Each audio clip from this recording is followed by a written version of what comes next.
Good morning, it's good to see you all, and today I really look forward to welcoming all the NATO leaders to our summit. We meet at a pivotal moment for our alliance, and today we'll open a new chapter in our transatlantic relationship. Leaders will discuss a wide range of issues, among them Russia, and our relationship with Russia is at its lowest point since the end of the Cold War. This is due to Russia's aggressive actions. I am confident that the NATO leaders will confirm our dual-track approach to Russia, strong defense combined with dialogue. And I'm sure that the NATO leaders will welcome the opportunity to consult with President Biden ahead of his meeting with President Putin. We'll also address China. There are, of course, opportunities, and we need to engage with China on issues like climate change, arms control. But China's military buildup, growing influence and coercive behavior also poses some challenges to our security. And we need to address them together as an alliance. On this background, NATO leaders will today agree an ambitious forward-looking agenda, the NATO 2030 agenda. This is about how to reinforce our collective defense, how to strengthen our resilience and sharpening our technological edge, and for the first time in NATO's history, also make climate and security an important task for our alliance. To do all of this, we need to resource our higher level of ambition. And therefore we need to invest more. I welcome that we are on a good track. We have now 7 consecutive years of increased defense spending across Europe and Canada. And these allies have added in total 260 billion extra US dollars for defense. I'm also confident that NATO leaders will agree to invest more together to meet our higher level of ambition. This is a force multiplier, and it demonstrates the unity of our alliance. So altogether, I'm absolutely certain that the decisions we will make today, they will send a strong message of unity, of resolve, and that we are making NATO stronger in an age of global competition. Then I'm ready for your questions. Okay, we'll start at the back. I don't know. Do you expect President Biden and Erdogan to reach a deal today on keeping protecting the airport travel? So we are ending our military mission in Afghanistan, but we will continue to support the Afghans and provide support to the Afghan security forces. We will do that partly through our civilian presence, where we will provide support, advice to the Afghan security institutions. We will continue to provide funding for the Afghan security forces. That is a commitment that all allies have made. And then we're also now working on how we can provide out-of-country training for the Afghan security forces. And we're also working on how can we maintain, support critical infrastructure, including the airport. NATO is planning to provide support, and also some NATO allies are now in direct dialogue, including the United States, Turkey, and others, on how to make sure that we can maintain an international airport in Kabul.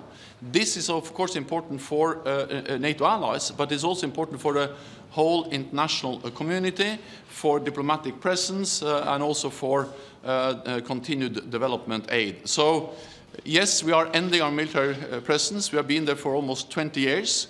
The intention was never to be there forever. We are clear-eyed about the risks that the decision to end our military presence entails, but at the same time we will continue to support the Afghans. How concerned are you about Russia, and isn't it time to put more pressure on it? So we see a pattern of Russian behavior, of aggressive actions against the neighbors, Ukraine, Georgia, but also cyber attacks, hybrid attacks, poisoning, including against allies. And of course, this is something that has led to the deterioration of the relationship between NATO and Russia, and our relationship is now at the lowest point since the end of the Cold War. But NATO is adapting, NATO is responding. We have already implemented the biggest reinforcement of collective defense with higher readiness, with battle groups in the eastern part of the alliance, and increased defense spending every year since 2014. And we will continue to reinforce our collective defense, and we will do that through the decisions we make today as part of the NATO 2030 agenda. But we will also continue to strive for dialogue with Russia. And dialogue is not a sign of weakness. Dialogue is actually a sign of strength. As long as we are united, as long as we are strong, then we can talk to Russia. And therefore, I welcome the fact that President Biden will meet President Putin. Arms control is an important topic.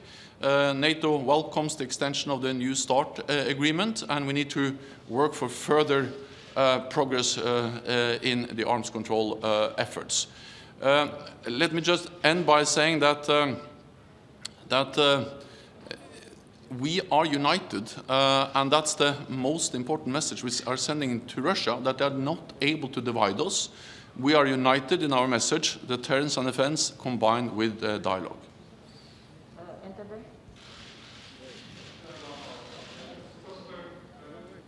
Sorry, let's enter there.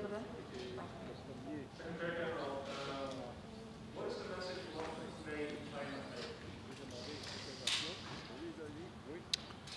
The message is that, of course, there are opportunities in our relationship with China, and for instance, on arms control and climate change, we need to talk to China.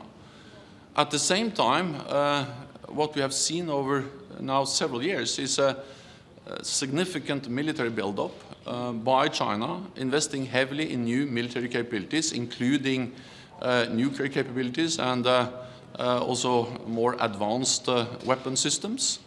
We see coercive behavior, for instance, in the South China Sea. And we also know that China does not share our values. We see how they crack down on democratic protests in Hong Kong and also persecute minorities in their own country, and use modern technology, social media, facial recognition to monitor and surveillance their own population in a way we've never seen before. All of this matters for our security.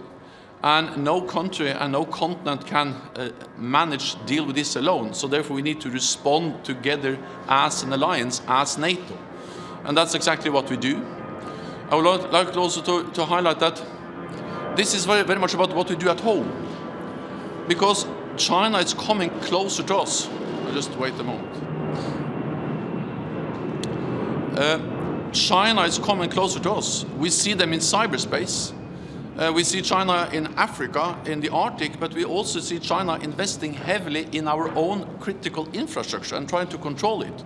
We have seen the discussions about 5G, Huawei, and that's the reason why the NATO 2030 agenda is so important, because that agenda is about strengthening our resilience, it's about investing more in technology, and it is also about making sure that we step up when it comes to cyber defenses. So I expect allies to agree the NATO 2030 agenda. I also expect allies to agree language in the communique. And you have to remember that 18 months ago, that was the first time NATO had language on China at all. In our current strategic concept, China is not mentioned with a word.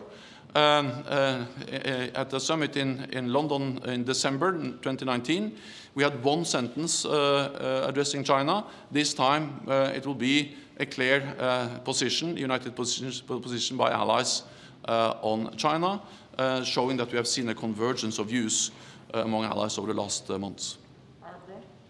Secretary General, on China, are we entering a new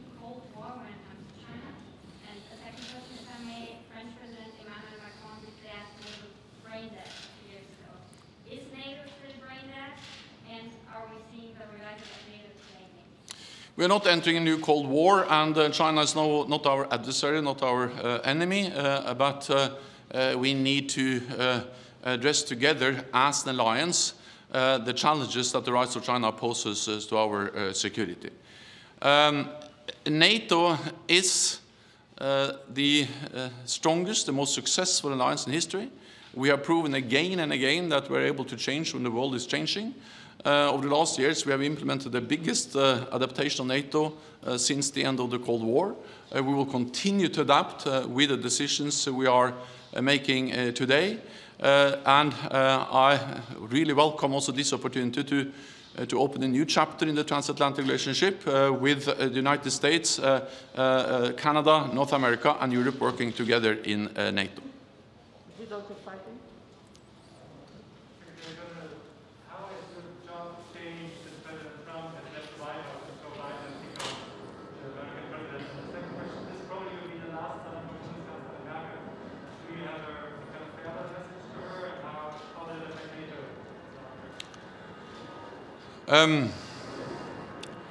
I welcome the fact that we have a president of the United States who is strongly committed to NATO, to North America and Europe working together in NATO. And I met President Biden in the White House this week, and he expressed extremely was a high level of confidence in our transatlantic bond. And I look forward also to welcome him now to the summit. And of course, that is a good message to all allies. Let me also add that I think that what we have seen over the last 4 years is the importance of strong multilateral institutions like NATO. And that an institution, an organization like NATO goes beyond individual leaders. Because there's no reason to hide that we had some challenging discussions over the last 4 years.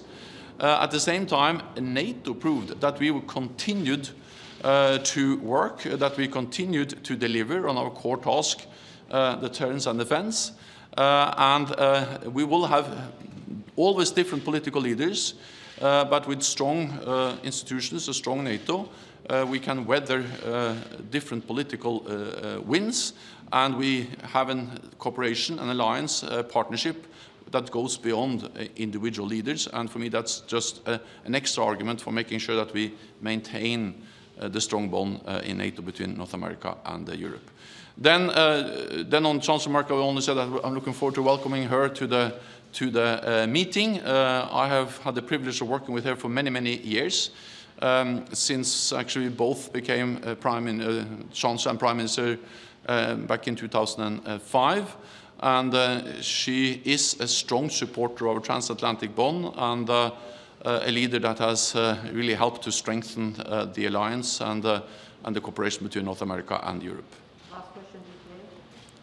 Yes, Secretary General, we want an increase of the common funding of NATO. France is against it. Don't you feel that the discussion about this will overshadow this summit?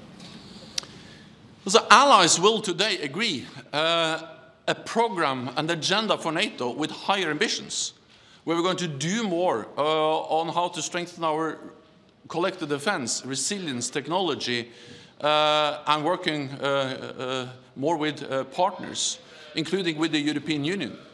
And to do so, we need to make sure that we have resources that are matching this high level of ambition. That is partly to, of course, continue to invest more in our national defense budgets.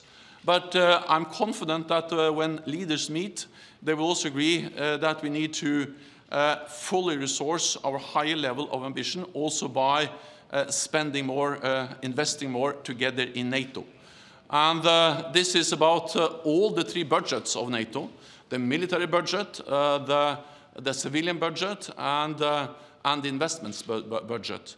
And these investments will enable us to increase readiness, have more exercises, invest more in pre-positioned equipment, work more closely with partners, train capacity building, and also command and control, and many other areas which are important for our alliance, for all of us. Spending together is a force multiplier. Spending together is an efficient way of working together.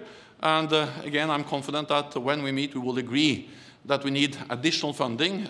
We need to meet this high level of ambition, and there is a need to increase NATO's common funded budgets. Thank you very much. Thank you.